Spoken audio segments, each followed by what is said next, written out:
Ewa na ewa londe modu namu londe mi modu mama akwana ma londe ma da londe ma o londe ma da longo ma longo ye una miwe londe mi mo ngabade bobo ya londe mo ngabade bobo ya londe mo ngabade bobo ekuna ngaya lobo ewa wana ewa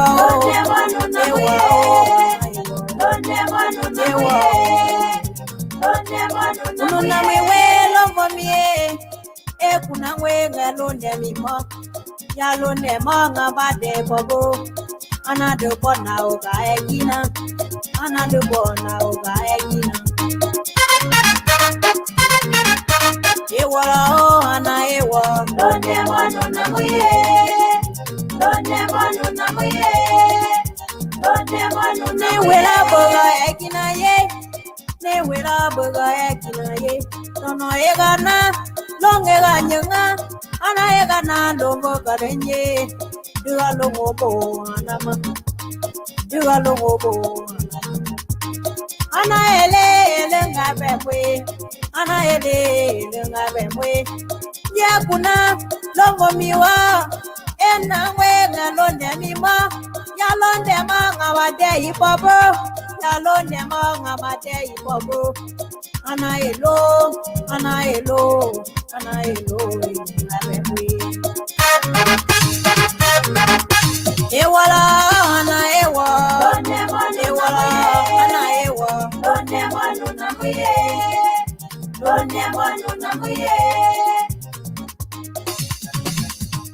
ana elo egawa o yena we lomo miwa kunu na muwe londe mi moe ya dempa ngabate ibobo ana kwetumo ana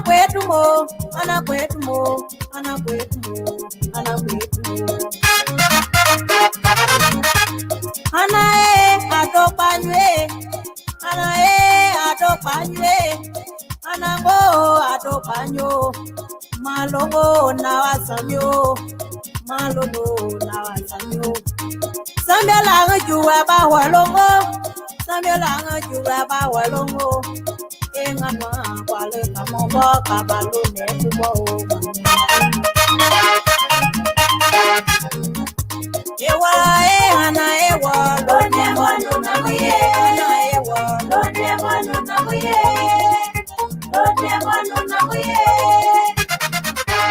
nwadanga onganwa taona duale ngabe mwe duale kuna boge londe rubo dawalie dulinyangela deka ngabe bo age londe mo dawa mwe jali ba mongwalo kayele li bateo kayele li ba wolomo dalenyare la digo mo webi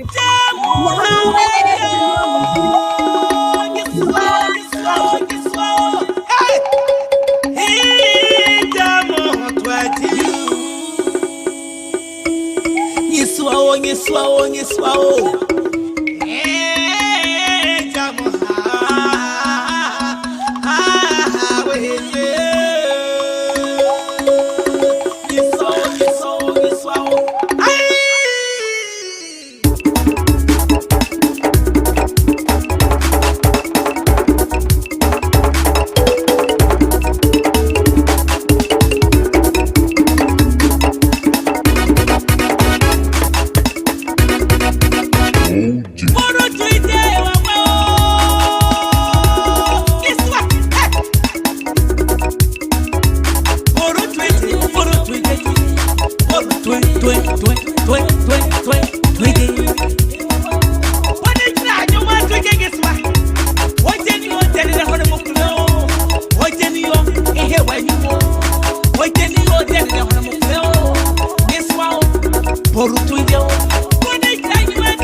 audio is okay now.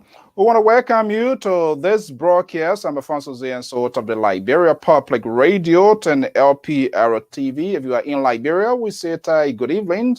If you're right here in the USA as well, we say good afternoon, depending on your location. Very shortly, my guest will be joining me here. Dr. Jeremiah Whapoe is a member of the coalition, to Rainbow Coalition, the collaborations of 11 political parties in Liberia. Will be joining me here very shortly from the nation's capital of Monrovia, taking the pivotal movement. We're going to be discussing a wide range of issues, but I've seen from what you are doing from back there is he wants to dwell on agriculture here. So he's going to be here with me very shortly. The last time I interviewed Jeremiah Whapoe was pretty close to 9 months ago, and since then he's making appearing right here on the Liberia Public Radio. If the audio is okay there, folks, just let me know, because it is for you. We are here. We want to make sure we give you quality services. My man, Sanon, right there in UK, we say welcome. Thank you for sharing your Thursday here with me. Is 1:09 p.m. Eastern Standard Time right here in the USA, and it's in right there in Oslo, Norway. It's 7:09 p.m. as well, and so we are on a different time zone. Notwithstanding, we are here to sign off for this. Very shortly, he will be joining me. Stay tuned. Let's take a look of Jeremiah Whapoe last time appearing here. We borrow from other countries, and our vision of establishing this political party, our party's stance is to make sure that Liberia feeds itself. It is because of our inability to feed this nation that is what plunged us into the civil war. So first and foremost thing we want to do is to divorce ourselves from depending on other people and to feed ourselves. As you know, he who controls your stomach controls your entire body. Unfortunately, with due respect, millions of times I've heard this sort of rhythm from on the side of politicians who want to empower people, have come in, transform. So to be honest with you, when I look up and look down and look around my surrounding, I'm not seeing this sort of transformation. So I've seen that I've been disappointed by politics. I'm talking about Liberian politics.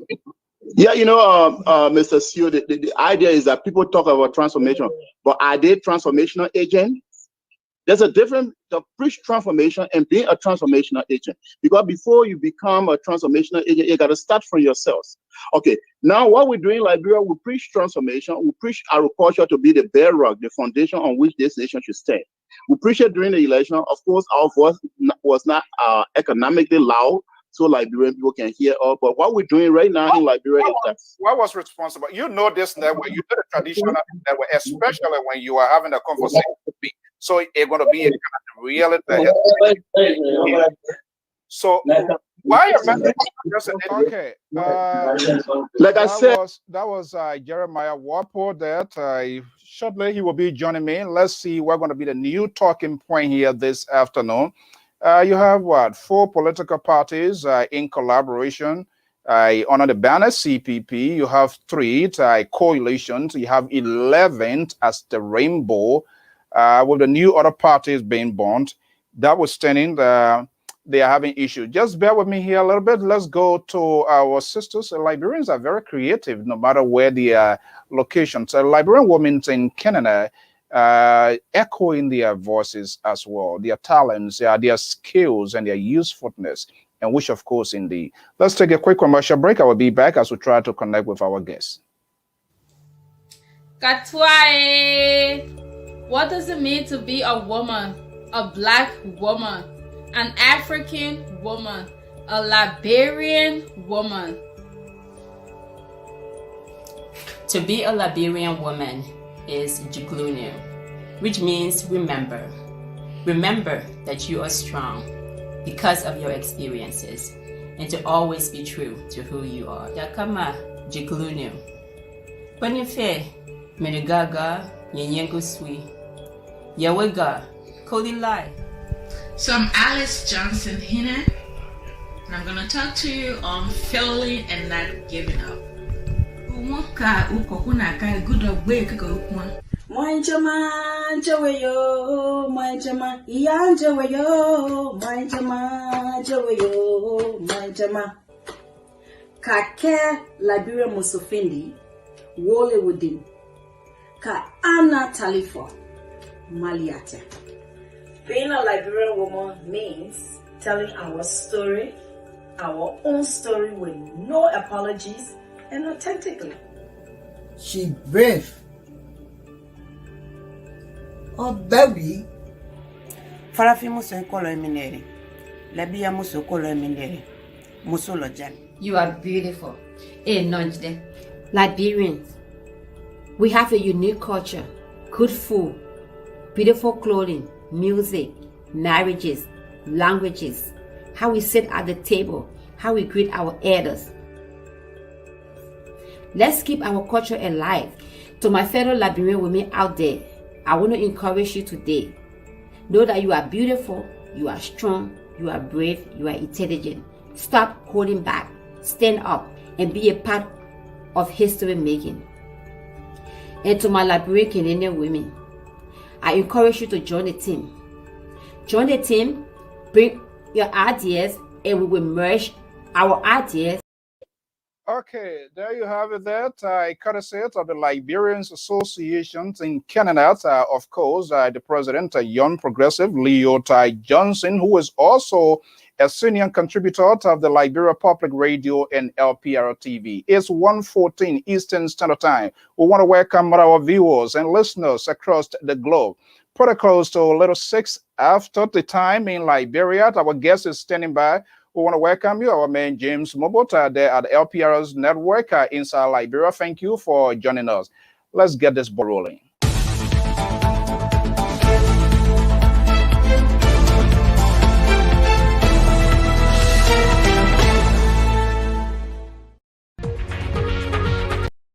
Okay, joining me from the West African state, the nation capital of Monrovia. He's a politician, he's an advocate, he's involved in multitudes of roles in Liberia. The last time I ever had the privilege to talk to him was during the heat of the political race in Liberia. But now he's taking a pivotal movement. Is that a new narrative of the opposition, or is he taking a different approach? And how, with his peers, welcome his idea? He wants to talk agriculture. That's the bare right of the nation. But of course, talking to Dr. Jeremiah Whapoe, the game of politics will also be on the table. The program is All Things Considered. Let me bring in Jeremiah Whapoe. He's standing by inside Liberia here to have this conversation here. Okay, there you see him. Dad, good morning. If you can just elevate yourself to be on the same scale, that would be good.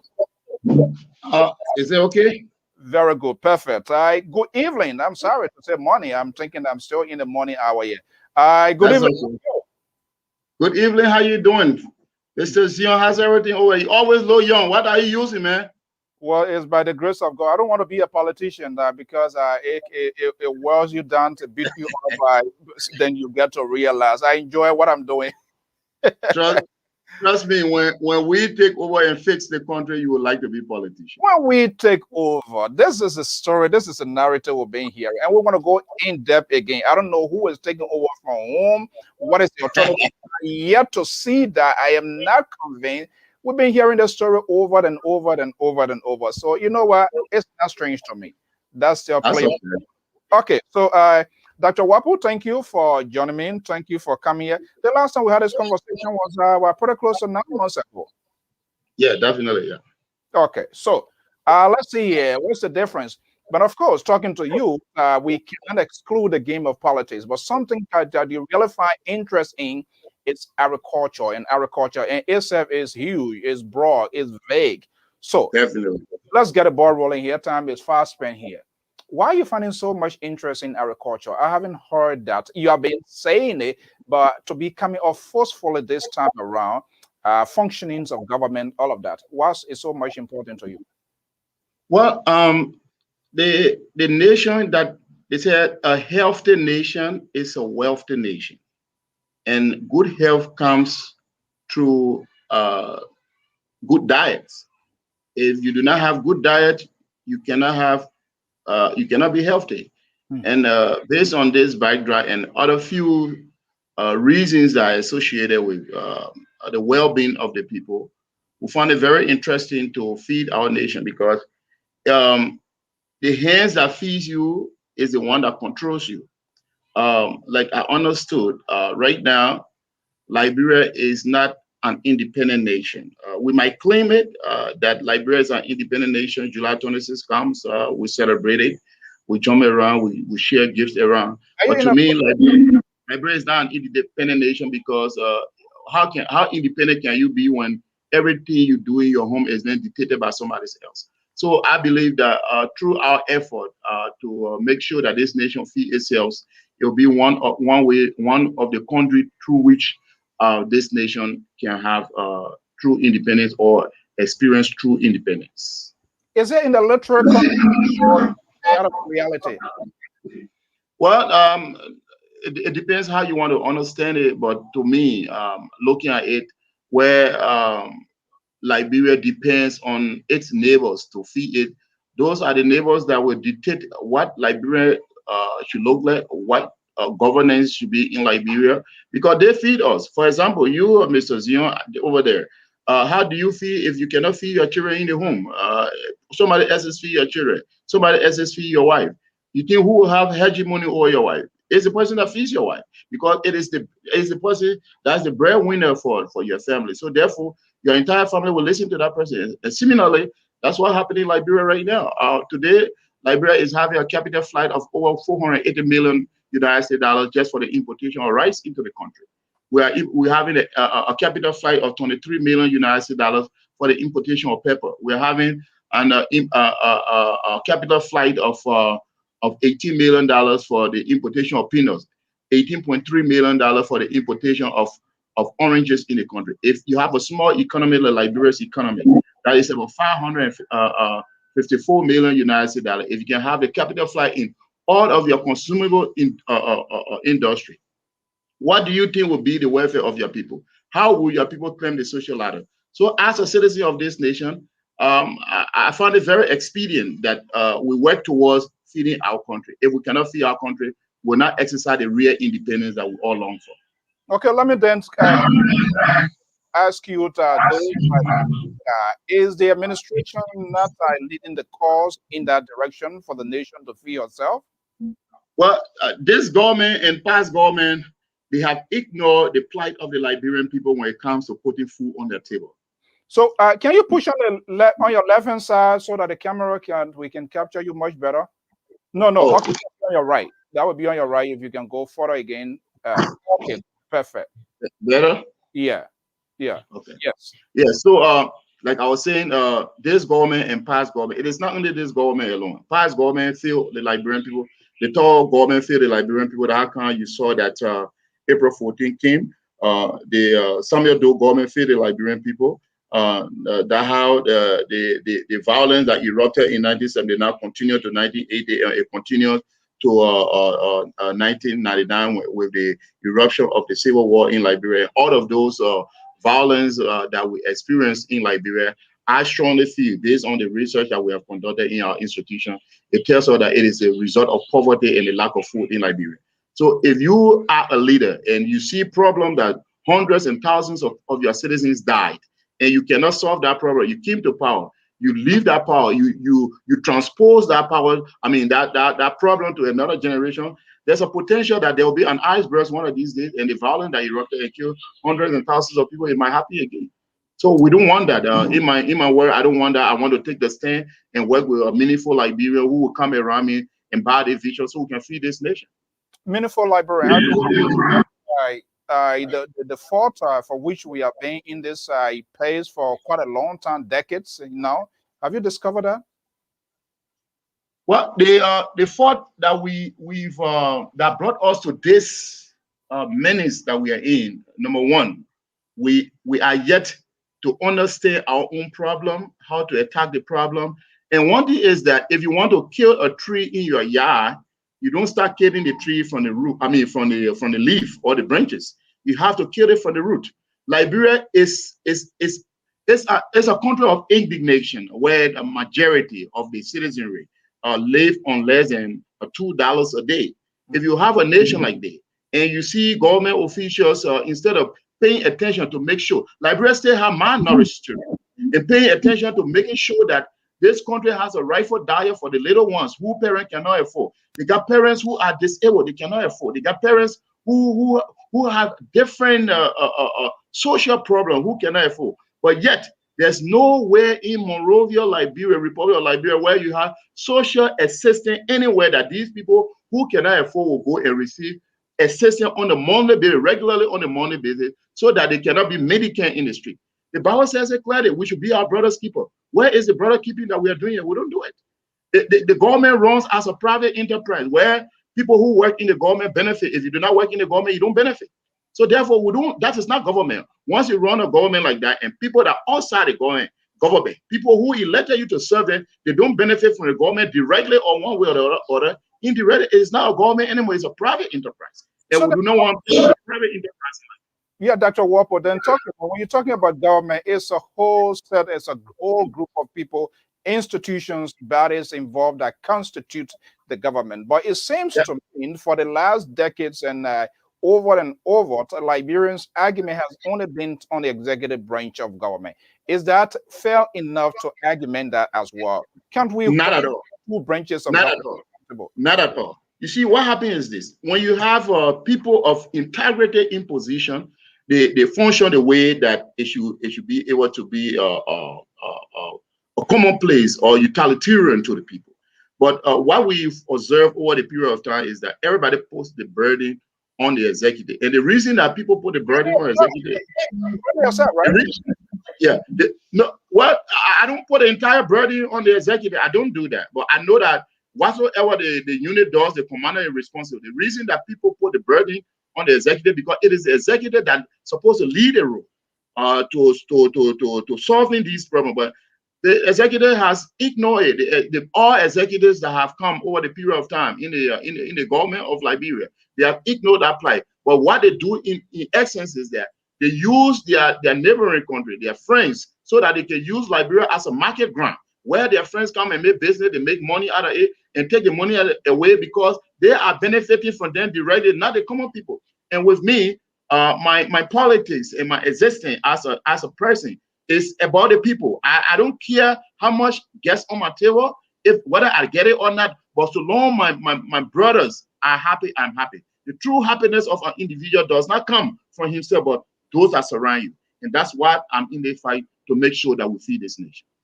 So I'm heading ahead of my the executive branch, are they doing that deliberately to benefit themselves, to politically reward themselves, and to starve the rest of its citizenry? Is that the case or what? You might understand from that context, which of course you will not be wrong, but also what happened is that you see, when you are making a business and you have a market ground, and once you sell a product on that market ground and people buy that product and you're making money, what you do is that you do not want surplus of that commodity on the market. You want scarcity to happen so that commodity that you have can be in demand. And that's exactly what happened in Liberia. What happened is that people who import rice in Liberia, they gave a handout of brown envelopes to government officials to understand that government will delay or neglect investing into the local farmers so that they can produce surplus so they can bring it on the market. But what they do in addition to their pursuit of capital in Liberia is that they bribe the government and they bring the rice into Liberia at a minimum rate to increase, to keep the price of rice constant so they can make their money. And at the end of the day, who suffer? Liberian people suffer. And the good news for Liberian people is that my money I'm spending on farming, to produce rice is not government money. It's my money, and they don't have control over it to say, oh, Jeremiah Whapoe, don't do this. But once you depend on government, they control their money. And once you depend on other people, they control you. So in this light, it is my prayer to the Liberian. Idea of this government here. So what should be our role, or what should be the ordinary citizen's role? And the reason I'm saying the government itself is huge, we have 103 men and women who also are members of a separate branch of government, has the ability, who have the constitutional authority to summon the appointees of the executive branch of government to ask these questions, how, why, and all of these questions. But that is not happening. Yeah, we are. I'm not sure whether we're going to come to a resolution to this problem. When you have 11 political parties, of one of which you are part of, on the ballot in both coalition, you have 4 calling themselves collaborative party with no specific agenda. You have 3, it is a governing party, and all of you guys hair-butting one another. So where are we heading as a nation? That it is true we are having this sort of conversation, but how long will this conversation be kept? Look, you see, I believe when you want to get a result, the Liberian people really want to get a result, they should look at each of us that vie for this position and see how consistent we are. Consistency, it comes with reliability, and reliability comes with validity. During the election, when I was preaching agriculture, and those guys felt that agriculture was the message, everybody jumped on it. I believe in agriculture 2. I believe in agriculture 3. I believe in agriculture 4. I believe in agriculture 5. Okay, some of them that believe in agriculture 5, they won the election. And since then, it's 3 years now. Have you ever heard the government subsidizing any local farmer so they can benefit and produce more? The government is not doing that, because that's not what they mean, because they piggyback on somebody's idea. But when you look at somebody who's preaching the policy and politics with sincerity, what you will see in there is consistency. Who is that? Dr. That person is Jeremiah Whapoe. From day one, number one, the party that we had, they call Vision for Liberia Transformation Party, it was the fulcrum on which it stands is agriculture. That's why our motto is transforming Liberia through agriculture. From the genesis of our institution, we believe in agriculture because we came for the common good of the people. If so we cannot, what is the Liberian people or the electorates are not getting? And we have had this conversation in the past before you even transition to Liberia, but unfortunately, that is not resonating. What is responsible for that? Well, I'm not too sure that it's not resonating. It's resonating. What happening is that, you know, there is an old age problem that we've been in it for over century. You know, we've been in it for over century. Well, for people to have acclimated to the idea, there has to be some robust move and exemplify move that Liberian people to see. This is why our movement has created a short-term goal, where that in October of this year, our party will be putting rice on the market at an affordable food price for the Liberian people to see, and see that Liberian people, we are able, beyond government expenditure, if we come together and believe in ourselves, we are able to feed ourselves. So this year, October, I hope you will be having me on your radio or your talk show, so we can discuss the price and how affordable the commodity we are put on the market is. So let me ask you this. Rice on the market by October, where is it coming from? From China as well, or where? That's a good question. Well, our food that is coming on the market is then produced and processed by the Liberian people. It's not coming from China. It's not coming from the United States. It's coming from right here in Liberia. Or you will see some of the bag will be carrying a Zenzu in Bon Country. Are you willing to take LPR camera crew to see where you're going to be harvesting that bag? I mean that rice. I just don't want to see the bag in the street and tell me, say, and maybe it's kind of package in the local product and say, oh, this is coming from Dr. Whapoe. With due respect, are you willing to take LPR camera crew to see where that rice is coming from? Right now, I can take you to my local storage. Right now, I can take you on the farm. The one that we just harvested, that stay in the kitchen, I can take you there. They are being stored and they are there by August. We'll start processing them. We order our processing machine. Everything will be in the country. We'll start processing it. We'll start bagging it. And I would like for you to follow the trend from the farm to the storage. I mean, to the hot, from the hot to the storage, and to processing, from processing to bagging. I would like for you to collect all that data and have. To be fair with you, I don't usually agree with politicians, but prior to even going to Liberia, this is something you have been talking about from time to time. I recall agriculture. And we see it, the vibrant, the strength of this nation. Yeah, we saw the collapse of the Soviet Union because they could not feed herself. And that's how that's how America infiltrated that system. You are forming collaboration with all of these other political parties. Do they share your ideology? Do they share your agenda? If not, why should you even align yourself with people who do not buy into your narrative? You see, Alfonso, I am not a giant, but if you really want to be strong, you got to stand on the shoulder of giants. Liberian people are the giants. And if the Liberian people demand, they call me nightly, daily, noon, and say, look, that Whapoe, your agenda is good, but you cannot stay alone to solve this problem. You cannot stay alone so you can reach to the peak of where you want to reach. Collaborate with other people, magnify the forces. What is lacking? Well, I think what is lacking is understanding of the dynamics of politics in Liberia. Liberian people have evolved to commercialize their vote. They are evolved to commercialize their vote. So once the people are commercializing their vote, I don't think I have that capacity to buy a 750,000 vote with $25 or $20 US per each person, so I can win the election. So what we can do is to amalgamate forces and debate the issue. I am looking forward to standing on the stage with people who claim to be patriotic Liberians, who believe in Liberia so much. I'm looking forward to debate the issue with them so that we can see which one of us will be likable and electable by the Liberian people. And I'm looking forward to that. I am not desperate to become president, but there are a few things I'm desperate to see in Liberia.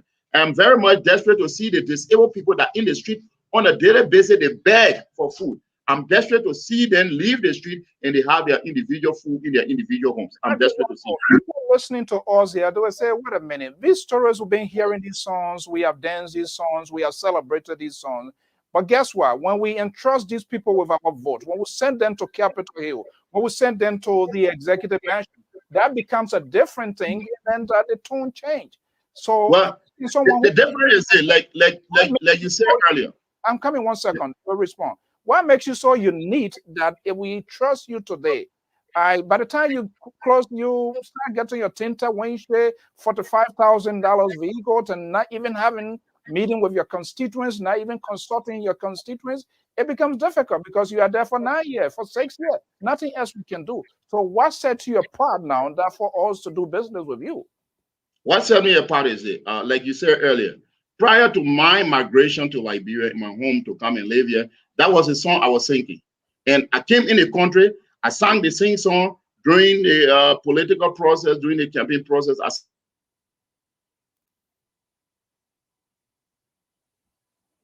Just bear with us yet. You know, that's the internet service. I'm Alfonso Z, and so we are speaking with Dr. Jeremiah Whapoe of Vision Vote. That's one of the political parties in Liberia, but taking a pivotal movement, changing his tone, not really changing. His agenda has been agriculture, and so we want to get in depth here. Let me see. Hopefully he can come back. Let me get him off yet. If it settles, we're going to bring him back. We want to welcome you. I'm Alfonso Z, and so this is All Things Considered. I assume we get that. Okay, let me see here what I can bring Dr. Whapoe back. Are you there? Yeah, I'm here. I'm here. Okay, much better. Yeah, like I was saying, the difference between politicians and myself, other politicians and myself, is that I sang this song when I was not in position. And I came to seek for the position. I still sing the song. I did not get a position. Somebody else got it. I still sing the song. Despite all the promises that these guys made, including this government that they made the Liberian people, did not deliver any of them. But I, Jeremiah Whapoe, who did not win the election, I'm standing strong to deliver to the Liberian people. So that's a fine line between them and myself. I'm a person of realism. I'm a person of reality. The day are the politicians. Are you not a politician? I am a politician, but I'm setting myself apart from them.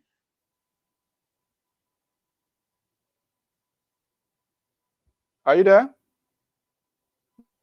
Okay. Just bear with us. As you know, the internet service in Liberia. They set me apart from them is that it's endorsing. I don't say, yeah. So that's the difference.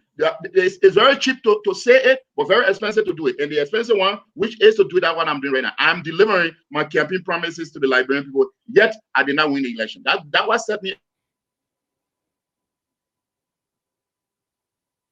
Period. And what's here? You did not win the election. Are you upset with the electorates of the actions of not or because of not giving you a thought, a real revision? Are you upset with that? No, not at all. Rome was not built in one day. The Liberian people need to know my political pedigree and my social pedigree. So I'm looking forward to them to understanding that, and sooner than later, Liberian will make the decision to see that I am the best alternative for this nation. And I'm honestly, we're going to be in touch because we want to see our cameras to see where the food going to be coming from. We'd like to validate, and we can be able to. I think that would be fair enough to go there. We got to hold you guys responsible. You can say, and then we will make sure to see our cameras follow through. Okay. Please judge me by my deeds, and definitely I'm by God. The institution going to prove that to you that what we say we are doing it. Okay. Let's put aside Samuel Doe, the Talbot, the Helen Johnson Sirleaf, not to mention Charles Taylor. Let's come into today's reality. The President of the Republic of Liberia, Dr. George Weah. Let's look at his agriculture. You been so much into this thing here of the country to feed herself here. Is this the CDC or the coalition-led government? Are they doing enough? What is the goods in terms of executing, making food productivity visible on the market and all of that? What is the good side of it? Are they doing enough, you think? Well, I don't know whether they are doing something before we'll qualify with enough. I don't know what they are doing about it because the former, the then agriculture minister,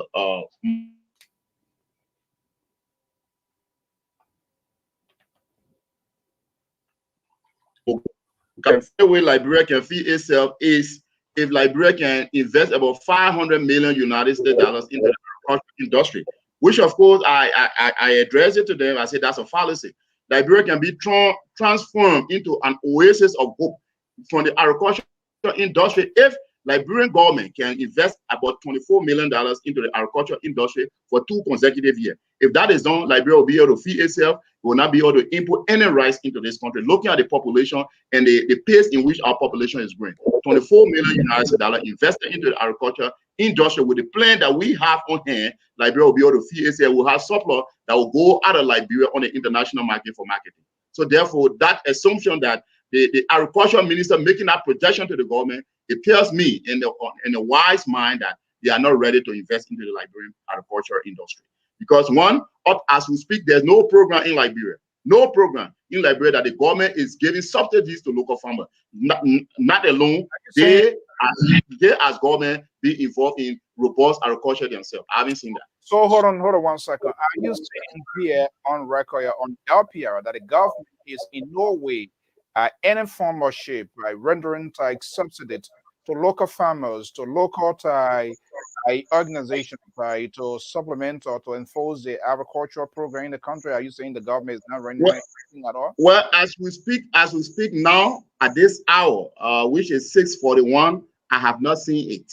Until after we leave from here, if it comes into force, no problem. But up to 2018, when the government took over, the people of Baden in Nima County, they produced rice to understand that the government says it was going to buy from them. They did not buy until the rest left with those people. Some of them got decomposed. So therefore, as we speak, I have no record to authenticate and say that the government is subsidizing farmers when on a daily basis, those local farmers, for example, in the very 2018, local farmers came from Lofa County, Magibi County, Bapolu County, Grand Cape, Bon County, Nima. They came to me personally when they came to the agriculture ministry. When they turned in, Jeremiah Whapoe was the one that they came to, and I have to help them to get out of Monrovia. So as we speak, until the record is placed before me to authenticate it, I will tell you that the government is doing nothing to help the local farmers when it comes to subsidies. So then, Dr. Whapoe, it brings me to the point. We have lawmakers, we have committees, both upper and lower houses of government, that have oversight responsibility. And seeing these same very people to represent some of you guys, if I'm talking about you, the very opposition as well in both houses of government, no matter, regardless of the representations, whether they are in minority or majority.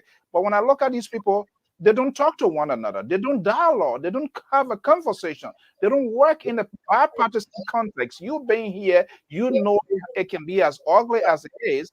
But for God's sake, Liberty Party partisan must be able to call the sedition. Sedition must be able to call the united partisan. Whether they are forming collaboration, whether they are forming coalition, but they are there to represent us, the ordinary Liberian. They are our voices.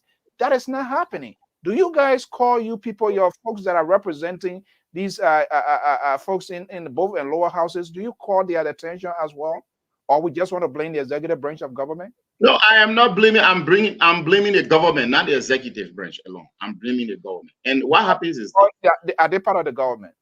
Of course, they are part of the government. Of course, because right now I have not seen any policy or law that will be passed. I mean, bill that will be passed in the law that will give a robust assistance of financial assistance, equipment assistance to local farmers so they can produce more. I haven't seen that. But let me tell you, what happened to Liberia is this. Where you see the House of Representatives and Senate having to be placed that people thought is where to go and make money, instead of thinking about it that I'm going to serve my people, those are the byproducts that you are seeing with Liberia today. Because these guys, some of them, I cannot say all of them, but some of them go there with a mind that, look, I am going to make some money and I am going to be one of the corrupt people. Liberia is a big elephant that anybody can come and cut the piece of it. And at the end of the day, things will always remain the same. If you carry that mentality to the House and to the Senate, that's why you will get, and that's why you get it for them. And at the end of the day, what happens is that they use the very money on the people and use their poverty situation and induce them with little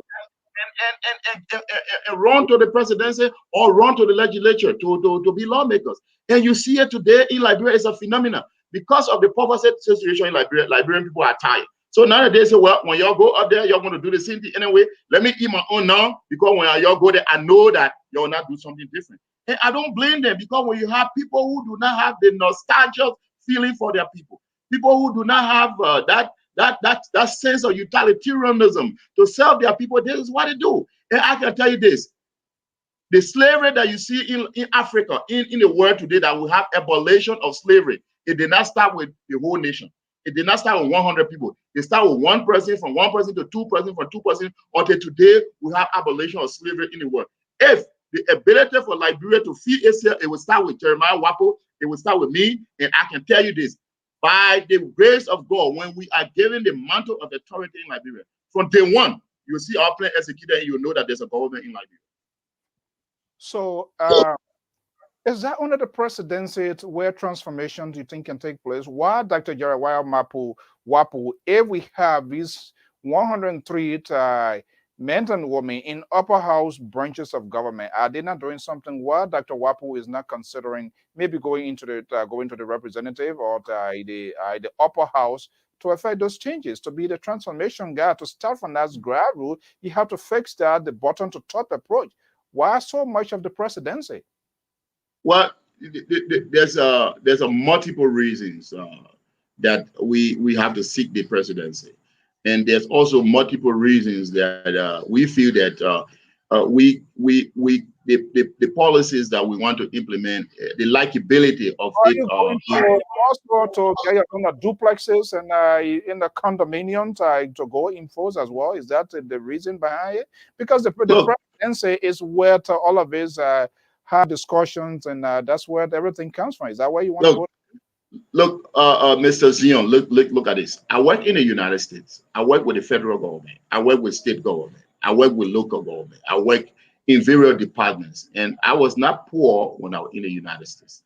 It is the love of my country brought me here. I make $7,500 bi-weekly when I was in the United States. You know that. You know how I live in the United States. Okay. If I can leave all of those, if it's for money, I won't come to Liberia. I was making money. I'm educated. I mean, I'm not educated, you know, on a kwasa way. I'm educated to the teeth. And wherever I go to work, the people I work with, the agency I work with, the government I work with, they like my work. If it were for money, I won't come to Liberia. I came to Liberia. Today, I'm working. I left my job in the United States and came to Liberia. Some universities I'm teaching on a pro bono basis. A man of my type will be making $175 a month, and the $175 sometimes it goes to 3-4 months. I don't have it. I don't get it, and I still do it. You take that.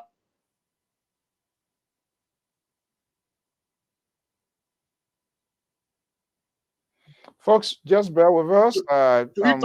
No, that's not for that reason. I didn't commit any crime in the United States to say Jeremiah committed a crime. You cannot go to America. No, I live in the United States. I live in the United States a noble way. So therefore, my departure from the United States, migrating to come and live in Liberia, I came to serve my people. It was not for money. Had it been for money, I won't come here. What I was making in the United States, a president of Liberia was not making that. The salary for the president of Liberia does not reach what I was making. But I abandoned those. I abandoned my family over there just to come with me. Before you serve, let me tell you this. Before you serve, you have to know that something is greater than you. Until you can identify what is greater than you, you will not be able to serve.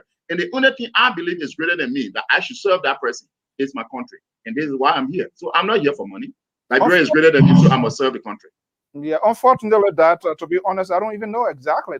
We all just live in a speculative world. Not even the lawmaker, and you know, like I said, right here, I know where to go to find even my state representative, my congressman, my senator, how much they're making. You can't find that in the country. That's the lack of transparency, and this is so sad to see what is unfolding. And so when I both bring all the three branches of government, the pollution, the dishonesty, the deception, the manner in which these people are treating our country, and it is unfortunate. The very Liberian people drive into that narrative. It's troubling. Mr. Zion, you see, that's one of the reasons when you ask a question why it has to be the presidency is that the three branches of government, the legislature, they make the law, the judicial enforce, they interpret the law, the executive enforce the law. Why you see a lot of people blame the executive that they don't enforce the law. They don't enforce the law. If I, Jeremiah Whapoe, would be president of this republic for one day, and in that one day, you make attempt to take a penny that's supposed to go into somebody else's pocket, it leaks into your pocket, you're going to pay for it. You're going to pay for it. We're going to make sure that the judicial system is strong, is consistent, and we, the enforcer of the law, we're going to enforce it. We're going to enforce it. Liberian people are scary people. Trust me, they are scary people. So long you as a leader, you are firm. Say that again. Are you part of the scary group? Well, I'm not scary, but I'm ethical. I am not scared. When I mean Liberian people are scary is this. When you see a leader who will believe in implementing the law, that the law of the land will be the Bible, and anybody that embezzle or steal anything that doesn't belong to them, including government property, including funds that will go to the common people, and you see the executive is robust in enforcing the law to arrest their people and turn them and charge them and turn them over to the court, and when those people are prosecuted, you see minister going to jail for 10, 15 years. You see director going to jail to serve their term for the corruption that they have done. You see their property being seized because that the money that they invested, they use it for that purpose. You see it happening in Liberia 2 or 3 times. You see that people will start putting checkmate on themselves. But these things are not happening because we have a president, and we have had president who will say, oh, we are all interconnected into the country. I don't want to be high on people. Once you give green light to people to corrupt, they will corrupt. And that's not what we are looking forward to do. What belongs to John must go to John. For example, the Ministry of Health, Report of Liberia, in their policy book, go there, read the research yourself. It says that every citizen of Liberia is entitled and is then budgeted every year to receive $19 United States for their health care. $19 United States. How many citizens in Liberia that government has ever subsidized their medical bill when they go to hospital and get sick, and subsidize their medical bill, and they have second chance to come by home and smile into the faces of their children? The government doesn't do that. Once you walk to JFK, the government referral hospital, once you walk to that JFK, whether you go there on emergency or not, what will happen is that they will ask you to pay before they can even bring to take your vital sign. What kind of country are we living in? What kind of country are we living? We are living in a country, people are paying for the non-housing unit. People are buying yachts, they're writing their names on it. But yet, the referral hospital does not have an EKG machine. The referral hospital does not have dialysis machine. The referral hospital does not have any equipment for that matter that would adequately diagnose problem inside and outside people. How can they have second chance to come home? Okay, the referral hospital, Jackson F. Hospital in Nima County is at the verge of closure because no equipment. The hospital in Banga is at the verge of closure, no equipment. The one in Senegal is at the verge of closure, no equipment. But yet there are people in the country that building their millions of dollars houses at the expense of the Liberian people. That is unfair, and that's what we want to fight. Yeah, I mean, just that you pointed out those things. So, who is the alternative to all of these? Because I consider them as a crisis, and Liberia are noted of managing crisis. They don't prevent those crises. Who can we consider as alternative? Well, I must be frank with you. Nobody loves Liberia better than me. You might love Liberia equal to me, but to say you love Liberia better than me, I doubt it.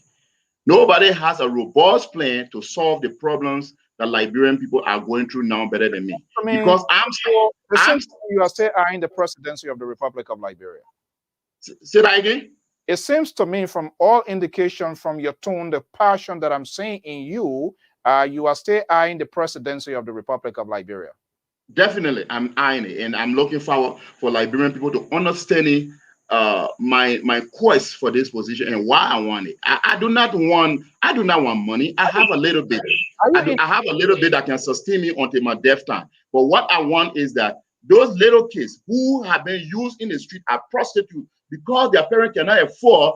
The indignation will take them in the street to look for money to go feed their parents. Those are the people I care for. The children who on the street on a daily basis because they have become street setters at the cause of the poverty in Liberia. Those are the people that I care for, and I want to make sure that we Liberian people we can gain sense of humanity. If I all will have an economy, we can have economy of humanistic capitalism. We cannot have an economy that everybody draws into their own pocket. Today, Liberia economy is not even in the government's hand. It's in a black market hand. If your economy is in the hands of the black market, how can you see the common people to excel the social ladder? It's difficult. And that's why we don't want to see. We want to have a government that will be government for the people according to the Constitution, government for the people, government by the people. And that's the government that we want to institutionalize. Are you in desperation for this position, this presidential positions of the Republic of Liberia? No, not at all. Not at all. There's something else I'm desperate for. What I'm desperate for is to make sure if I were so desperate, I wouldn't have looked for forces to join me. I would stand alone so I can maintain my political leadership or my senate bearership in my political party. But because I'm not desperate, I'm looking forward to joining forces with people so that we can go on the stage, on the platform in Liberia and debate the issue. Which one of all Liberia will see as an alternative to solve their problem? That's what I'm looking forward to. I'm not desperate. What I'm desperate for is to see that child that is hanging out every night just to make a breadwinning, to be a breadwinning soul for their family. I want to see that child going back in the classroom. I want to see that child whose parent cannot afford, that is dragging with malnutrition on a daily basis, and they do not have food. I want for that child to have the opportunity to be able to eat at least 3 times a day. I want to see that child whose parent cannot afford, to send them to school, that they are telling them every year, wait until I can get money to go to school. Telling that child to wait, you are telling the whole nation to wait. I'm very desperate to make sure that child go to school at their will. Anytime they want to go to school, let them go to school. And this is why I'm in this fight. I'm in this fight for the Liberian people, not for me. So then let me ask you are part of a group of political parties, I believe, under the banner Rainbow Coalition, right? Rainbow Alliance, yeah. Rainbow Alliance. Are you also part and parcel of the CPP? Well, I am not part of the CPP because CPP is an organization, a political entity by itself, and Rainbow Alliance is a political entity by itself. But what I am looking forward to, that I'm working on right now, so that we can come to the public, is that we can have amalgamated forces. Both the CPP and the Rainbow Alliance come together and we produce one candidate. I want to see that happen on planet Earth, especially with Liberian politicians. You want to be president. Joseph Boyka wants to be president. Ellis Kumi wants to be president. I don't know, Benana Ure wants to be president. I don't care, but I can for sure say Benana Ure, these are people that are in it to protect themselves. They do not have that country at heart. And you are forming coalition or perhaps with form an alliance with those people here. Who's going to give way to who? Because it reminds me during the All Liberian Conference, that's what Mr. Charles Taylor then said. Liberian politicians is all about themselves. They will be in our room, they will be arguing, they will be bittering, and by the time they get over with that, their conference, I will be elected as the president of the Republic of Liberia. And that came to pass. History can attest that, correct? Yeah, with the case of Charles said about there's evolution in human behavior and human existence. There's always evolution. We have to allude to that. Of course, I'm not an evolutionist, and I do not completely believe in in everything about evolution. But when it comes to evolving of human behavior, human understanding, it happens, and I strongly believe in that.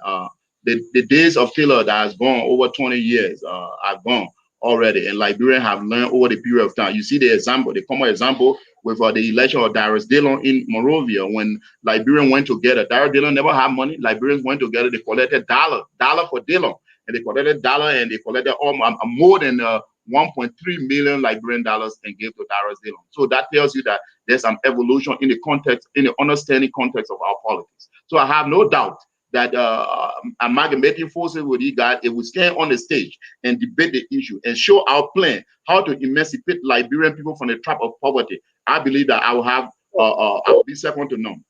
The Rainbow Alliance. Let's narrow Yes. it down here. The Rainbow Alliance. Are you guys doing enough to see yourself as an alternative, to be a resolute, a remedy to the Liberian political, economic, and agricultural need? Are you guys having that sort of conversation now? Definitely.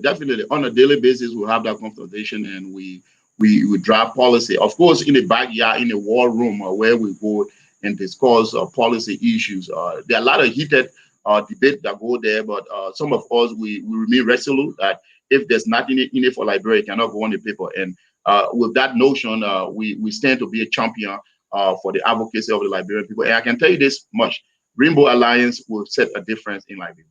Because, and the reason 2023 is next door, but Liberians like to wear like the Chinese. They think they're going to do a magic overnight. I'm not saying enough on the part of the opposition to position themselves in terms of policy-driven oriented. This is what we're going to do. I'm coming. You're going to respond. The opposition, the GOL, they're also doing the same thing to the extent that people that are even speaking for them, whether they are doing public relations, whether they are doing entertainment, I have no idea. They take 2 hours of their airtime and telling people what George Weah is wearing, why he's not wearing. When I'm supporting Jeremiah Whapoe, Dr. Whapoe, I should be telling them how different approach, how Jeremiah Whapoe administration will make impact into people's life. That is not happening. And you guys are not talking. So how can we believe to do business with you people to say, okay, you can even do it better than the CDC-led government? Look, Mr. Zion, this is some of the things that we talk in Liberia. One of the things that we are working on as we speak. Do you have a correspondence in Liberia? Oh yeah, we got. Okay. If you do have a correspondence, this is some of the things that make my administration within the vote party different, and my involvement in the alliance different.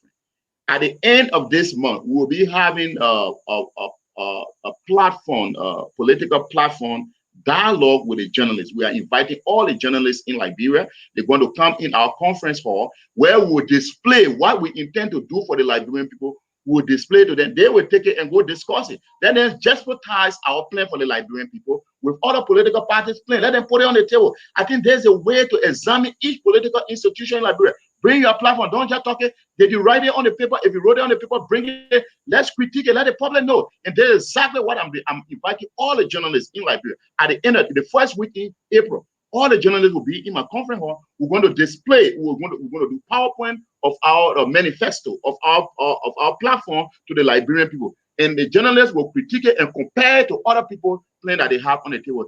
Then from there, you know what we are doing different. Well, until I see that, this is a pragmatic approach, because we have these politicians. They just all their talk is narrative. This is what we want to do. We'll do this. We'll do that. I don't believe in that. Anything that is not rating, I'm not here for a gentleman arrangement, because nothing is rating. We cannot find it. You can hold them by the wall, because. And what I can also promise you, is that I can share our roadmap. We call it the transformational roadmap. I can share with you. Go through it so it can be evident for you, but that tomorrow you can be able to judge my institution while we are in leadership. My institution, I will share with you, and that's the very platform we are going to discuss with the press in Liberia here. We are working on that about it. By help of God, the first week in April, we're going to be exercising that workshop. Let's put aside political gap, which of course is you are a politician, so there's no way that you can undo that.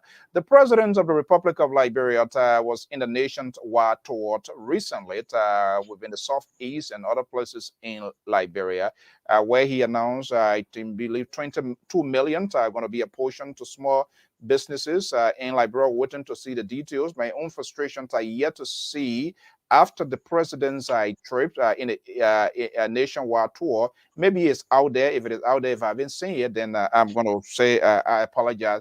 But I haven't seen a comprehensive or some sort of package on the part of GOL to say, okay, after the president visit, this is what the president got, or this is what the government's, this is the approach in the next 1 year, 2 years. I've not seen that. I've seen Mr. Fagon, Deputy Minister, going after radio talk show hosts and everybody going here and there. No strategic plan. Nothing is being put into order. What do you make of the president's nationwide tour? Disaster or good for the country? Well, I don't want to call it disastrous. I think it was a good thing that he went to see the plight of the Liberian people that elected him, how they are living in indignation across the nation. I'm happy that he went and saw it.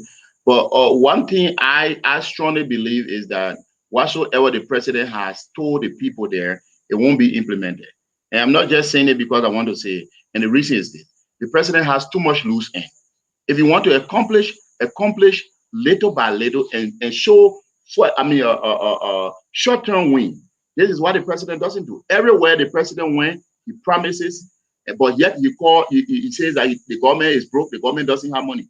But he promised. You break ground all over the place. At the end of the day, when you promise people and you don't do it, they consider you to be a liar. This is why I brought so much disrespect to the presidency in Liberia, because of too much promises that it's not delivered.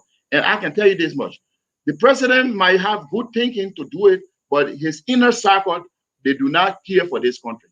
If you have an inner circle that care for this country, you will not have a finance minister who will take $25 million in his own language. He said he pull it into wheelbarrow and carry it to Newtown, to give it to money changer, to stimulate the economy. Have you ever heard that? What kind of economists will train you about that? And allegedly, every institution that he ever mentioned that he gave the $25 million to so he can stimulate the economy, they don't exist. They don't exist. Do you trust these kind of people to say that they will create change in Liberia? You have a government that every year they want to print money, but they do not have an account of the currency, the legacy note that on the market. They do not have an account of it. You call these people trustworthy people that will tell you something so they can do it? I don't think so. Since the government told, oh, he has printed money almost 3 different times for 3 years, then what happened next? That's not a way you create opportunity for people to grow in your country. The first thing that the government will be very robust on is the security of the people.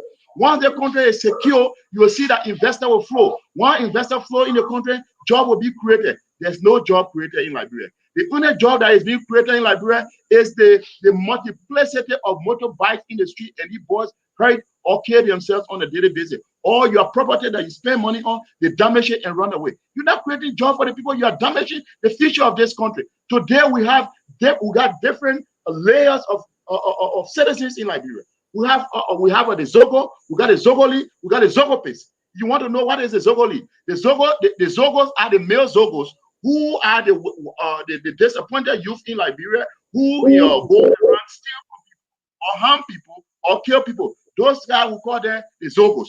And the Zogoli are their wives and girlfriends that they are born in children by now. They are creating another generation of criminals around here. The government is not paying attention to them. And their children that is born after them, they call them the Zogopis. I mean, you have almost 3 different classes, layers of people that have been born under the circumstances of criminality.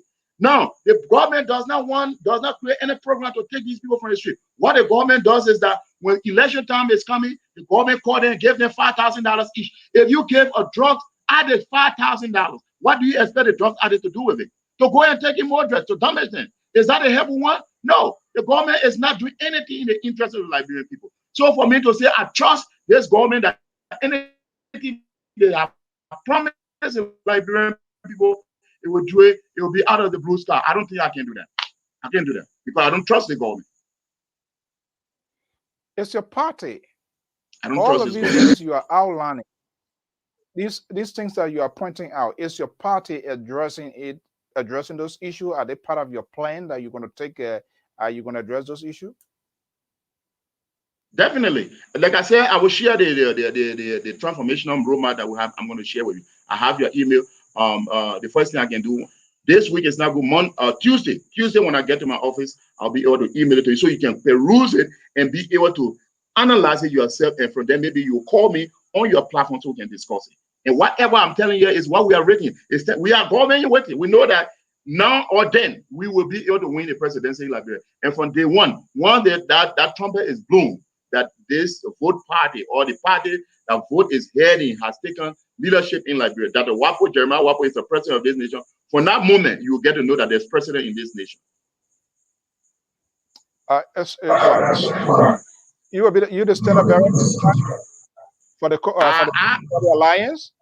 No, we have not gone to your convention to nominate or elect our stand-up bearer, but I'm looking for indication you are looking forward to contesting for the nominations of the alliance. Definitely, I'm looking forward to that. Let's look at the governing side, the governing systems in Liberia. What do you make of it? What is lacking? Everything. Everything is lacking. Security is not protected. Security is paramount to me. It's not protected. Healthcare is not protected. Food security is not here. So why, if you have a government that cannot provide security to protect life and property, you have a government that does not assure your health well-being, you have a government that cannot feed you, what better can the government do more than these three things? No security. Everybody, the president came up openly and said that everybody in Liberia should buy CC camera and put it into their individual homes to provide security for them. What the president did was that he sees Liberian people problem in his camera, in his own eye, in his own understanding. The way he looks like that, why he thinks every Liberian looks that way. Because the president can afford CC camera. Liberian people can't afford CC camera. You looking for $50 to buy a couple of rice, there's somebody telling you, say, buy CC camera to provide security for you. It's a mockery to the Liberian people. So if you have a government that cannot provide security for the people, you have a government that cannot provide good health care for the people, you have a government that does not care the full security, the full well-being of the people, what else can this government do? You have a government that cannot, over the years, water cannot reach into individuals' homes. Electricity is like a Christmas light. It comes out, it go up, and your little property you have in your homes are being damaged. You have that kind of government. What better can the government do more than that? That Jeremiah Whapoe, who understands the intricacies of governance, will sit here and say the government is doing better. You tell me in your own word, what better can they do? I don't see it. Because no security. People die on a daily basis. A lady was kidnapped, or whatever you call it, was kidnapped and went in bed. It was killed on the 72nd Boulevard. Today, investigation has not come out. Who did it? What did it? Nobody knows. It's a phenomenon in Liberia. You die, no investigation. No investigation, no report. 4 auditors were killed in Liberia, yet it went free. No investigation, no report. They came out and said that the president gave the report. It is the president report I will listen to, because the president said, what is the good side of this of the current government that you know? Well, you know, Mr. Zion, you determine goodness when you juxtapose something and the good outweigh the bad. So for me to sit here and say the good side of the government is there, the bad side is there, is difficult for me. Let's put it this way. Let's make it policy driven here. What's the good policy of this government that you know so far?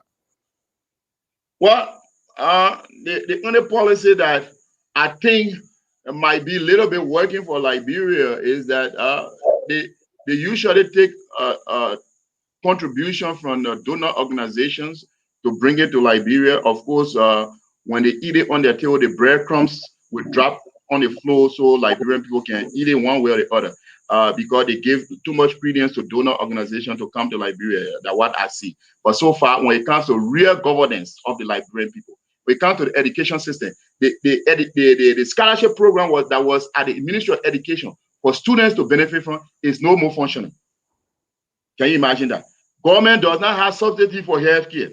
Can you imagine that? Government does not feed this nation. Can you imagine? Now, Zion, with all fairness to the Liberian people, I'm not just saying something that is not happening. I'm not making up. These are reality the Liberian people living on a daily basis. Today, they said they were putting millions of dollars into a corona stimulus package. I am living in a poor community. I'm in one of these communities that is not rich. People that are around me here, they have not received their share of the corona package. It's been over a year. People were in their individual home. Who should be answering questions? Eh? Who should be answering these questions? The person that's already answering these questions, it is the government who is responsible to execute these things. But these things are not done. The reason I'm asking this question, there are other people who also in charge should be able to facilitate this sort of conversation for someone to be held responsible. That is not happening. That's it. So if it is not happening, what should be done? They should be prosecuted. If they're not competent for the job, discharge them for that position. But there is the failure of the leadership that when people are incompetent, they do not have the competency to do a piece of job, you don't discharge them, you keep them because you know them. That is not right to the Liberian people. If they are not competent, discharge them. Let exercise meritocracy so Liberian people can know that there's real government in the country. That's what is not done. You cannot run government on friendship. You cannot run government on favoritism or nepotism. You run government on meritocracy. And that is not here. Are you saying this government is not a real government? This government is a prototype of government. This is why I don't call it government. I call it private enterprise that is being headed by the CEO of George Manawia. He is the CEO for the private enterprise because only people that work in the government benefit. If you're outside the government, you don't benefit. The president told us clearly that go to bed early or you put CC camera in here. How many people in Liberia do they have CC camera that uses battery? I haven't seen that. No electricity. Where you put a CC camera? And the president has the nerve to come to the public and say you're buy CC camera and put it in your individual home. That means you're telling the Liberian people you own your own. This is the reason why when people die in the country, no investigation is done so that we can know the perpetrator of these crimes. It's not done. How secure we are. Why should I talk about good thing of this government when my life is in danger? Do you see any essence of me doing that? I don't think so.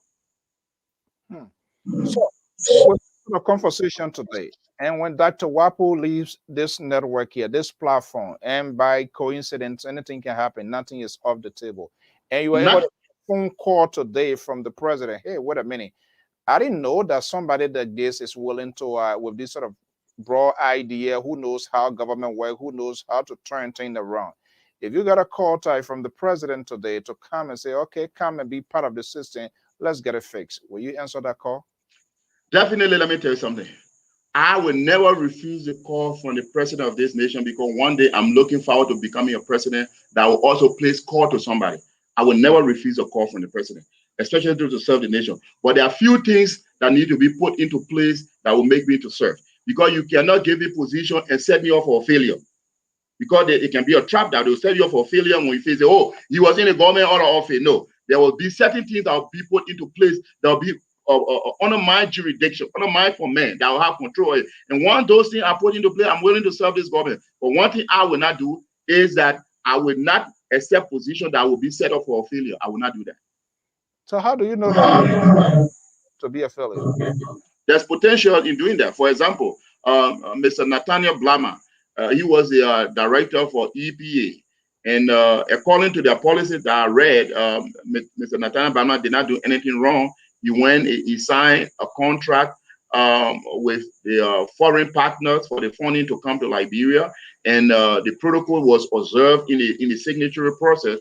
But allegedly, it says that the president was not involved in it. And Nathaniel Blama was called to work later day. He was dismissed from that position. So he was set up for failure. How can this man function in such a position that everything has to be macro-managed by somebody? Once the policy is written that the man has the authority to do this, let the man do it and let the money come to the country. The money is not going to go into his pocket. Let the money come to the country. But yes, Nathaniel Blama was dismissed because the president was not involved in the signing of that contract. Okay, so well, I will not allow to be set up for failure. No. Okay, folks. Let's see what some reaction from our onliners. Yusuf, our man, one of our valuable listeners, is based in the West African state of the Federal Republic of Nigeria. Yusuf, I also send you that link here. But let's see, let me get some reaction here. The number is there. Before we wrap up, the number is there if you want to call to ask questions, don't hesitate. But let's see here what we can get from this onliners here, Dr. Whapoe. Eugene say, are you keeping all of these platforms on your arm, or is being shared with the incoming government, or you going to keep it and preach against the next government if you do not win?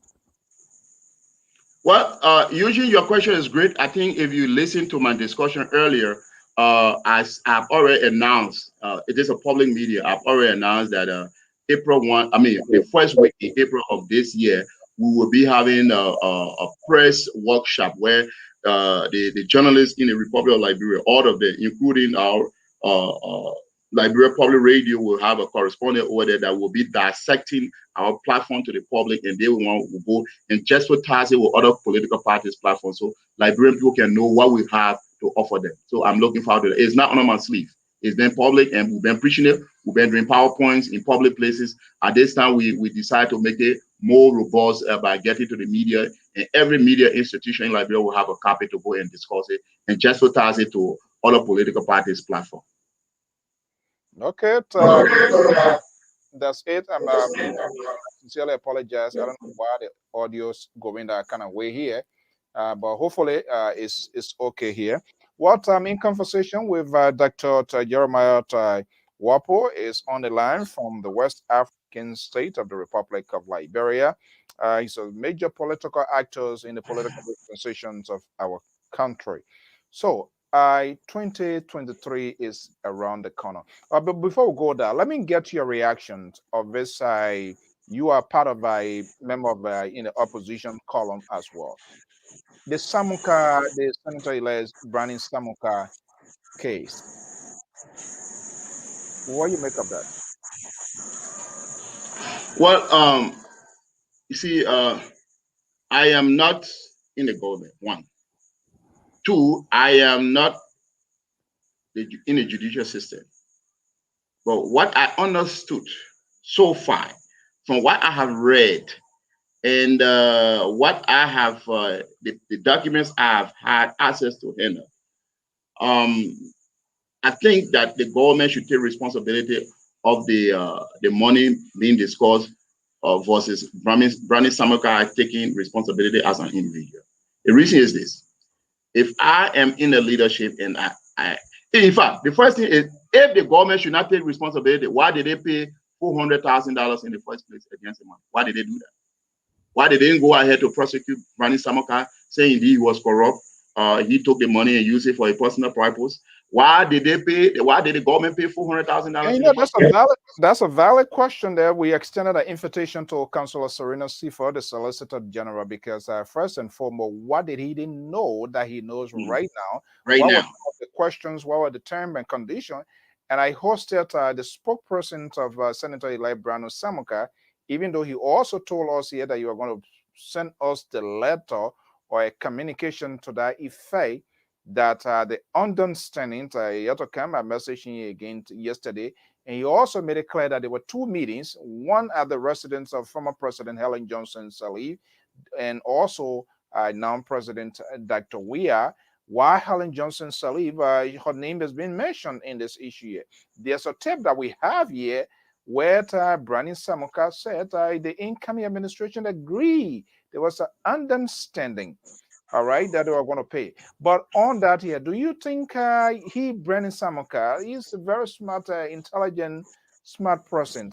And this is where this whole problem lies in here. People acting on the orders of the executive branch. They are bossing. I know there's saying I may do that before I complain. If you were in the shoe of Brandon Samuka and the president gave such an instruction, will you go by that? Do you think? Well, this is what I would do. Any crime committed, you think? Well, this is what I would do. What I understood is that there's something in business they call avoiding uncertainty. You and somebody can be very fine, and you can be having good, you can be merrymaking, and there are issues that if you do not, avoid uncertainty, when the uncertainty comes, it will catch up with you. That was caught up with Brandon Samuka. Brandon Samuka was authorized, allegedly, he was authorized to use the money for the funeral of the then Nigerian defense minister, who who served the Liberian people and went to Nigeria and died. He was instructed to use some of the money for that. He was instructed to use the money for soldiers who went to Mali to serve there on a peace conference or a peacemaking base. He used some of the money for that by the instruction of the president. Therefore, if all of these were done and there are a valid reason for which he used the money for, and although there was no uncertainty avoided by the president signing people to use money, but if the document is established and the money was used for the intention, a good intention of the Liberian people to give good reputation to the Liberian people out there, I find no reason why the Liberian government should not pay the money. All they need to do is to do good due diligence to make sure that every penny that it was spent from the military account was spent for the purpose in the interest of the government, and not one penny was leaked into his pocket. Okay, let me go to this line here. Hello, caller, are you there? Yes, I am, Mr. So. Okay, is that good morning or good evening your time? No, it's good evening. Good evening. That's the beauty of that's the mystery of God. It's 2:23 p.m. yet. Welcome. I am getting off the camera 1 second. I want to grab my handkerchief. I'm kind of perspiring here. I want first of all thank him for the vast expressions that he has made tonight. You know, he's been very, very, very more vocal tonight on many issues when it comes to agriculture and a whole lot of things that he said tonight, which I genuinely appreciate. But I want to ask him one pertinent question. Dr. Whapoe, if you are elected president of Liberia, what will be the first official action of your government immediately after your inauguration? Wow. Immediately after my inauguration. You want me to answer that question right now? Yeah. Good. If Jeremiah Whapoe is inaugurated as president of Republic of Liberia, day one, I'm going to close the borders. I'm going to close the border for 90 days for people to leave the country. Government officials who are working in the government, for them to leave the country, I'm going to close the border for 90 days. And the 90 days will be a day for auditing. Everybody will be audited from their position. Even the chairs that you use for the government, you will be audited when it's correct. You will be given clearance to leave the country. Other than that, you will not leave. Every penny that is being stolen from the Liberian people must be replenished. If you do not have it, we're going to confiscate your property according to the law, and you will pay. That will be the first step, because the government should be for the people, not for few people, not for few selected people. And after that, in our 100 days, there are few things we'll be doing. While we are auditing these people for their services in the government, at the same time, we'll be implementing our agriculture project. We're going to divide this country into 4 agricultural districts. The 4 agricultural districts will be able to make robust farm where storages will be built to all these centers. And in the first year, you will see that the importation of rice, the importation of consumer goods or consumable goods in the country will diminish. In the second year, we'll have moratorium. We might not stop the importation of foreign commodity in the country, but we'll have a little bit of tariff on it that will give leverage to the Liberian product to be purchased on the Liberian market. And these and many more things we'll be doing it. Besides that, the security of the nation is in our hands. We'll be protecting the Liberian people security, because with our security, there will be no investor in the country. We make sure that people's property and their lives are protected in this country. And this is what is not done in this government. So we have a lot of things to do, but the first and foremost thing we'll do is to make sure that nobody steals the public fund and go with impunity. Ooh, okay, let me go back to him here. Mr. Boy, are you there? Yes, I am, sir. I'm here. And very encouraging statement he's been very. The good thing is we have access to this king. We the only one that have the authority to delete this video here. So when he's elected tomorrow, and the border is open and people flying, we will know why it is. Do you have any further question before I go to the next caller? Yes, I wanted to say that Dr. Whapoe is making some salient points tonight, and he's expressing a very honest opinion. Like I see his eyes, the way he's expressing it. I know he is an honest man. That's what I want to say. That's what I presume. I don't know him. I've never seen him before. This is my first time. But from his talk, his little teaching about agriculture, about how you have to be accountable to government, I think, yes, if he's elected president tomorrow, if he stand by his word, I think probably he might do well. But another thing I wanted to just bring to his attention. Today, there's another government in power. That is Joshua. We have several governments in power from the time of Samuel Doe up to today. And I see that there have been the lack of love among our people. What will you do to regenerate love among the Liberian people, starting from you? Ooh, okay. Let me go there. Starting from me or starting from Zion? No, you want to be at the executive mansion. I'm just here as a facilitator to have this sort of ugly conversation, if you will. Yeah. So, I want to appreciate that call. And one thing I will tell you is this: there's no peace when there's no justice. While we will be prepared to call for peace conferences in the country so Liberian people can dialogue and settle their differences, and we'll be able to have that equitable distribution of the natural resources on the people to easing the tension in the country, we will also be prepared. We'll also be prepared to implement the justice system. And the next thing is this: if the people are hungry, my brother, you can't call peace conference, they come. If the people are hungry, they can compromise their values. We will make sure that food is on the table and every home is able to feed itself. In the shortest possible time, we'll be able to do that. The next thing is this: we will be able to have a robust judicial system that people will not, justice has to remain blind versus justice opening its eyes. Justice has to remain blind, meaning that the people who cannot afford the justice expensive, government should be able to stand by them, that when something goes against them, so they can have their time in the court and their rights should be protected. We're going to do that. Once we come out and start protecting people's rights, and justice has to be implemented, justice has to be on an equilibrium, definitely you will see that peace will emerge in this country. But until anything other than that, come for peace conference, we'll write all the book we can write, we can go instantly like our forefathers did and went and killed living cat and buried for the sake of peace. I don't know where the heck the cat is right now. The cat is there, but yes, we still have conference in Liberia. I am not going to do that. I want to make sure that the justice system is robust. I'm going to make sure that every home is fair. I'm going to make sure that people's rights are protected. And once you see these things happening in your country, the security is there. People's rights are protected. People can afford. They're not rich, but they can afford to put bread on their own table. You'll see the tension in the country easing down.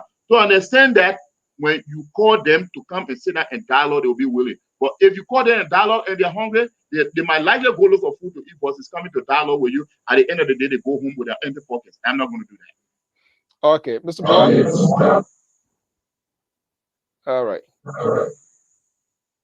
Okay. So to participate, I want to thank Dr. Whapoe for all the good explanations and all the good points that he's been making.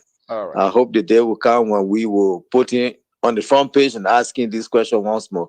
Thank you, sir. All right. Thank you. That's our contributor, Mr. Boa, is based in Norway. Let me go to the question. There was a number calling, but because he was calling on the WhatsApp number, so I could not pick up this number. So let me see whether I can call this number calling from Philadelphia area. But yeah, Mr. Eugene here is making a meaningful contribution. Eugene, I'm not sure whether you've been here before, but thank you. This is the kind of conversation we always try to keep on this network. Yeah, make it safe out and ask your leaders. You can disagree with people, but we do not call. Okay, so let me see here. This is what Eugene is saying. How are you going to set up the auditing group before the 90 days, or are you going to get this auditing from my auditor? Yeah, auditing or auditors from St. Liberia. Where would they come from? Well, we'll have people from cross section of the professional society, and we'll have some friends who have put their money, both their money and human capitals in Liberia for the stability of this nation. We're going to have them involved in this. How we're going to set it up. People from cross section of the Liberian society will be there to see the fairness of this auditing. It will not be like what we have had in the past, but it will be more robust and transparent. So to understand that you will be caught in the trap of corruption, you got to pay the consequences. It's no joke about it. Even if it is my brother got to pay the consequences. And in political vengeance. Say that again. Will there be any political vengeance, some retaliations in your process? No, this is why I'm not creating my own law before getting there. The law that will be exercising will be the law of the Republic of Liberia. So why would somebody call it political vengeance or being vindictive? No, I'm not vindictive. I'm only implementing a law that what belongs to the public should belong to the public and not embezzle and leak into an ordinary person's pocket. No, I'll be implementing the law. Okay, hold on 1 second. Let's go to the caller here. 267 number 8358. Caller, are you there? Good afternoon. Good afternoon, sir. How you doing? Good. Good to be here. Is that Johnson, Mr. Johnson? Yeah, that's Tower Johnson. Okay, good. Thank you for being here. The guy was on a WhatsApp too, so it was just difficult to merge the number. But thank you for being so patient. What's your question or contribution? A contribution is to, I know my brother said he wanted to be president for our country. I want to tell God thank you for him. I had one of the caller that called and he asked me a question. He questioned one thing. I like his answer. So my question to him is that what are you going to do with Ellen Johnson Sirleaf? Because in my mind, I'm a Liberian. I'm speaking for myself. I'm not speaking for everybody. And I was an 80 born. I saw Dole.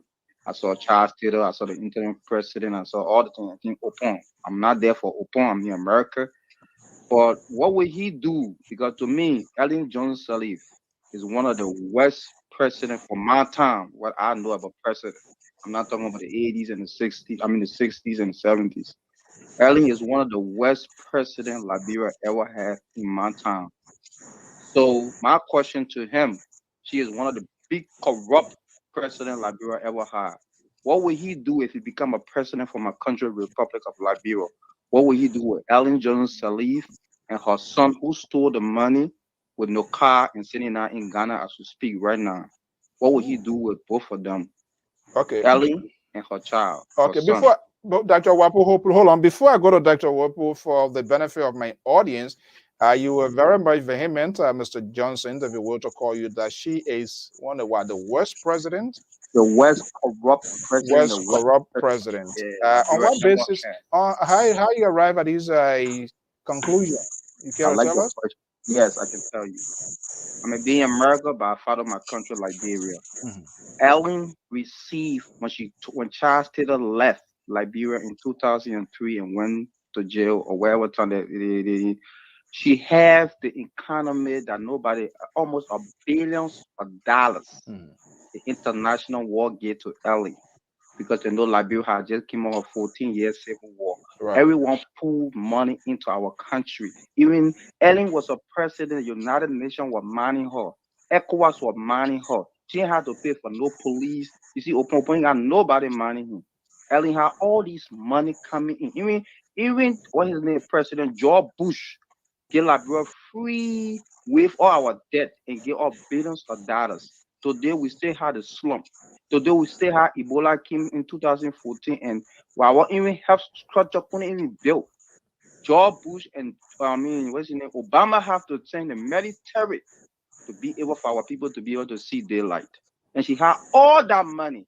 And today we're still suffering with water. We're still suffering about education. We're still suffering for all these things. She had all the money, more than even Charles Taylor. Our debt for Charles Taylor. The financial. So in essence, she had a financial power, financial support. Whapoe not have that right now to speak. If you get Whapoe the money that Ellen had when she came to power, I bet you Liberia will not be the way it is today. That's my question. That's my take. Okay, I just wanted to give you a fair share so that you maybe I knew there were other things in the inner part. Thank you so much. Let me go to my guest to answer this question. Thank you very much. I watch your show, so you're doing a lot. I'll be calling you a lot. I like the show. Thank you so much. Thank you. Okay, so Dr. Whapoe. Yeah. This is a very consequential question, and I'm one of those. We have said this here. Ellen Johnson Sirleaf, with due respect, as a former president, her son misappropriated or embezzled 2 million of NOCA money. Now, with a long time, she won $5 million from the Ibrahim Award, and just and they didn't even give Liberia a dime, nothing. We just want to go sorry, and that's it. And they are living fine, beautiful life.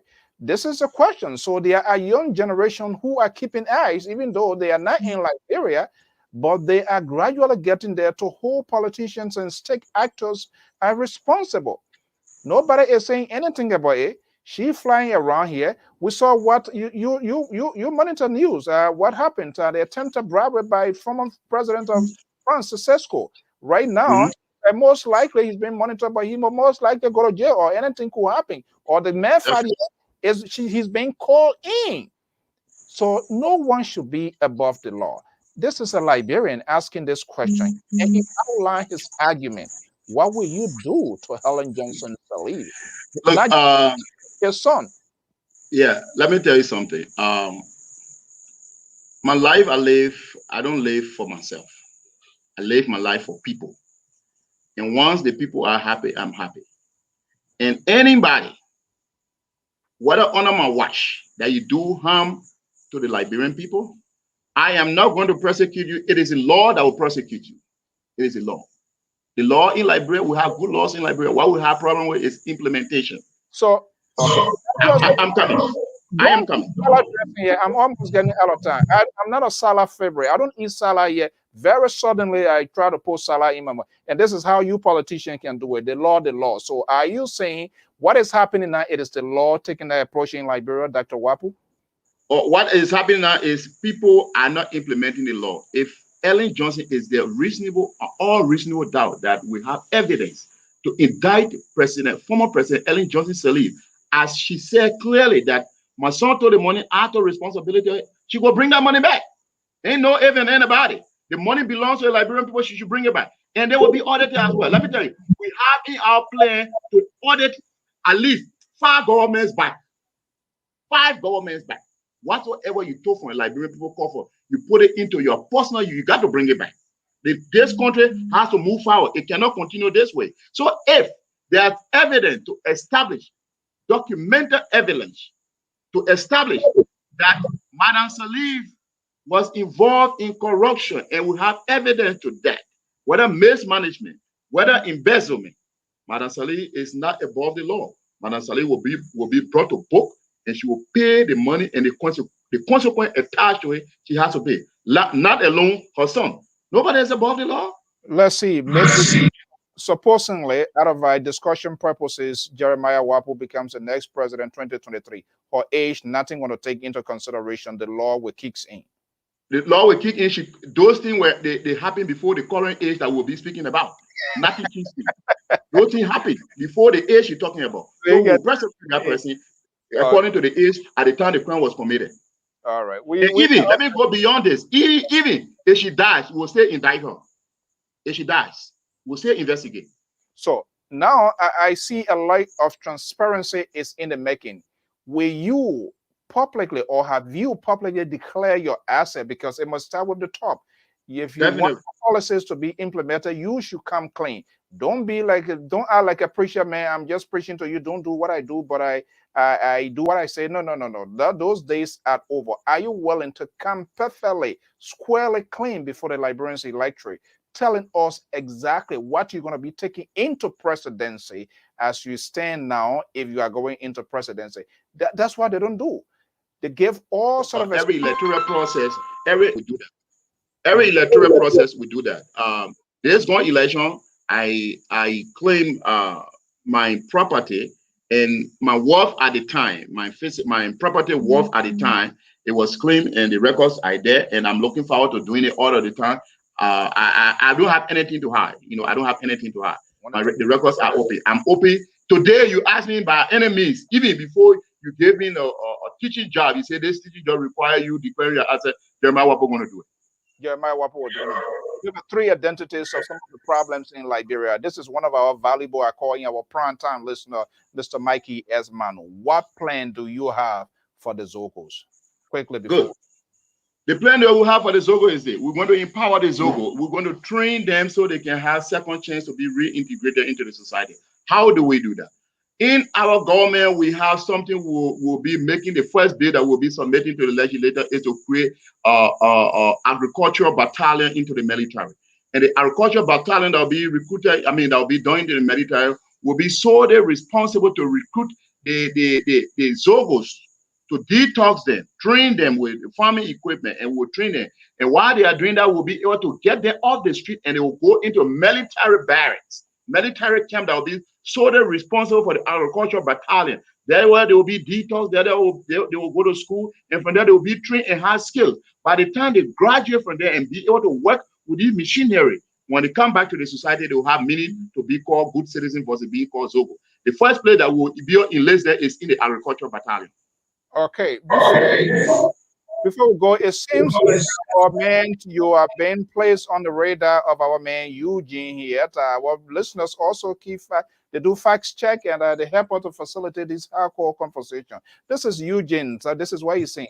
What laws will you prosecute Helen when you say tomorrow that she satisfactorily managed the country like we are did? So what sort of law you're gonna do? She satisfactorily managed the country like we are did.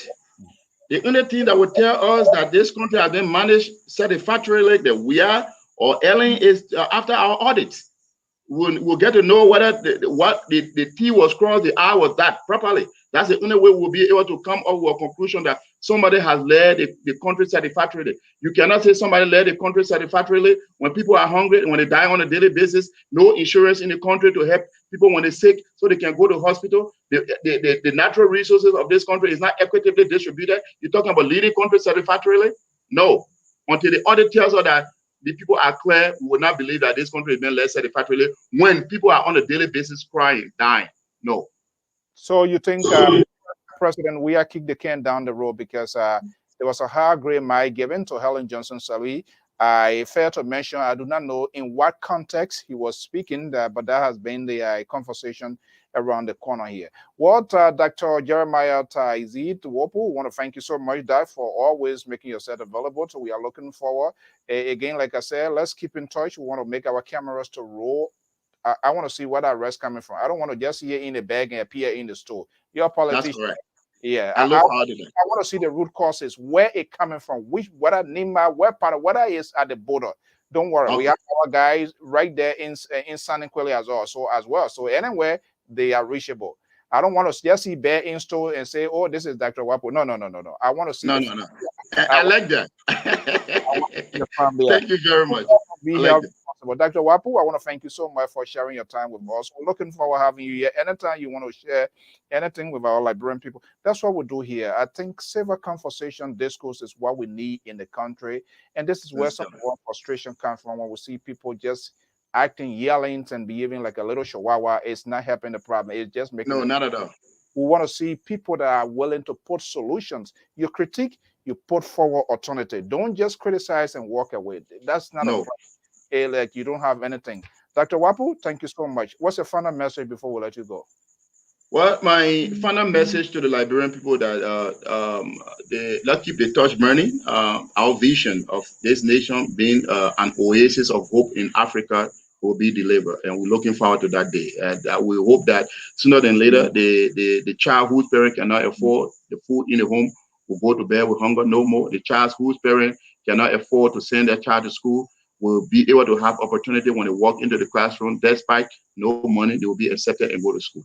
And that's what being a brother's keeper is all about. We are here to keep our brothers. And those who are not privileged in life, we should be a conduit of hope for them. Thank you very much, and I'm looking forward to discussing with you again. All right. Thank you so much.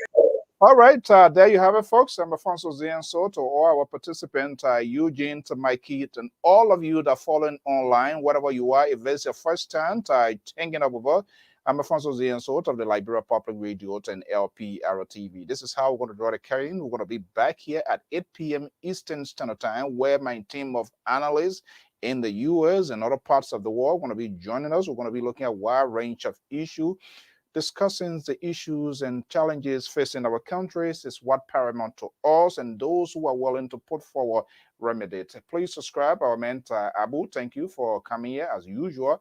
I'm on boy here, Charles, right here from the Bay State of Massachusetts. Fred, McDonald, Beto, and all of you, Annie Harris, we want to welcome you, and all of these great people. Eugene, you're asking terrific questions here this afternoon, your participation. Mr. Simeon King as well. We want to thank you so much. Jizit Dwalu, Fred Dennis, and all of you here. Kumako, Lucky Swa, and my own mentor, DJ Awlikant in San Diego, Diego Thomas, and all of you, Sabrin, Basha, amid it, all beautiful people. I want to thank you so much. I just subscribed to our channel. That's the Liberia Public Radio. Is right there on the Facebook. We have the YouTube version as well. We want to thank you so much. Don't hesitate. I send a questions. Christian Pay, thank you so much for being part of this program. You can send a question to all of the ladies. We have a lot of men contributors, analysts. So we are also reaching out, ladies, young, as long you reach that, as long you get a thick skin like myself, because people are going to come out of you, come at you based on your own assertions and analysis on issue. That's okay. If you want to be a contributor here, let us know, and we want to. We're gonna bring you here. Yeah, my man asking the man by what he said. What the man by? Yeah, we're talking more or less agriculture, so we'll try to give a pictorial view of what it looks like. That's exactly why it is, Eugene. So, guys, I want to thank you. Hang out with us here this evening at 8 p.m. Eastern Standard Time, right here with our team of analysts. I call into Radio France 24 Al Jazeera. The president of Tanzania, John Magufuli, is in India, taking treatment suffering from COVID-19. This was a statement from the opposition. We have not seen any positions confirming that on the part of the government, but we are hearing Thursday, President John Magufuli of Kenya is currently in India being treated from COVID-19. So EU study says COVID-19 has wiped out over 6 million jobs, according to the EU studies quoting from Al Jazeera and France 2024. Algerian president sets June for early elections in the country. These are major news around the world. Join me this evening at 8 p.m. Eastern Standard Time for the second segment of All Things Considered right here on the Liberia Public Radio. We say that we want to say a big thank you to Dr. Jeremiah Whapoe, always always available when we call him. And I hope people in the opposition, that's what they should do as well. But most of them become selective where to go because they prefer to be asked a certain question or they want to have a pathway. I don't think that is good. If you're looking for state or you want to gain state power, you must be accessible. And the good thing about our network here, folks that are here, they know the rules of the game. They are very savage. Good engagement, good questionings, and all of that to do. Well, folks, I want to thank you so much. Our good thing must come to an end. I'm Alfonso ZERYEANT of the Liberia Public Radio. Until then, have a pleasant afternoon, evening to morning, depending on your location. Bye-bye.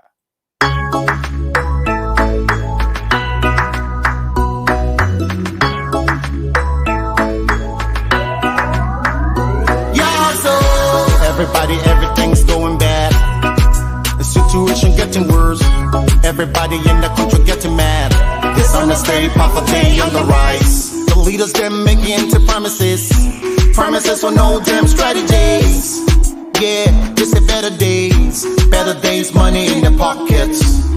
Oh, after holidays only for the bosses. Yeah, there's a better days, money in your pockets. Holidays only for the bosses. Oh yo, hey, what about the children? What about the people? What about your families? What are gonna eat though? Yeah, so Sophie and we waiting you. Yeah, so waiting and we happy